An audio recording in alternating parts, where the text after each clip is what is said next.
நேரத்தில் இன்னொன்னு சொல்றாரு, அவர் வாயில நல்லா வந்துருமா? வாயில் என்ன வரும்? தமிழ்நாட்டு மக்கள் வாயில் நிறைய வரும். தமிழ்நாட்டு மக்கள் காத்துக்கிட்டு இருக்காங்க, இந்த முதலமைச்சர் வாயில ஏதாவது ஒரு நல்ல வார்த்தை வருமா அப்படின்னு, ஏதாவது ஒரு திட்டங்கள் வருமான்னு நீ காத்துக்கிட்டு இருக்காங்க. இதுவரைக்கும் உருப்படியா ஒண்ணும் வரல. எந்த பிரச்சனையை கேட்டாலும் திமுக வெர்சஸ் தாவேகா, எதை பத்தி கேட்டாலும் திமுக செய்கின்ற சதி. இப்படிப்பட்ட ஒரு முதலமைச்சரை இன்னைக்கு தமிழ்நாட்டு மக்கள் தேர்ந்தெடுத்தாங்க. நம்ம முடிவை நம்ம ஏத்துக்கிட்டு தான் ஆகணும்.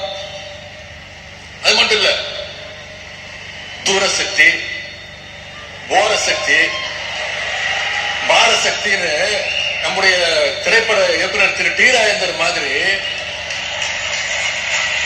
ரைமிங்கா டயலாக் பேசுறாரு.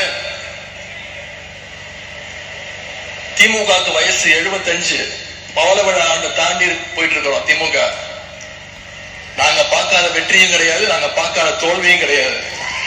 எவ்வளவு பெரிய தோல்வியா இருந்தாலும் மீண்டும் எந்திரிச்சு வருவோம். எங்க தலைவர் எங்களை அப்படிதான் ட்ரெயின் பண்ணியிருக்கிறாங்க. ஆனா எந்த காலத்திலையும் திமுக மக்களை விட்டு தூரமா நின்னதே கிடையாது. இன்னைக்கு உங்க கூட ஒட்டிட்டு இருக்குது காங்கிரஸ் கட்சி.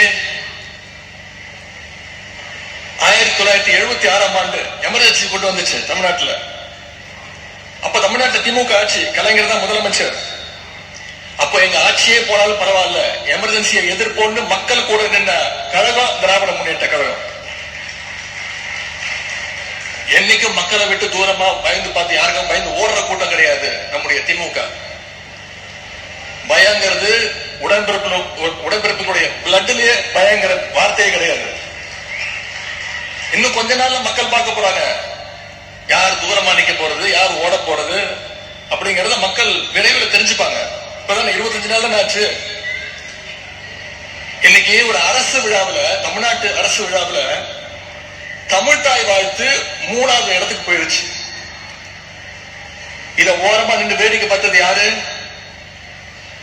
திருவள்ளுவருக்கு மீண்டும் காவி பெயிண்ட் அடிக்க ஆரம்பிச்சுட்டாங்க.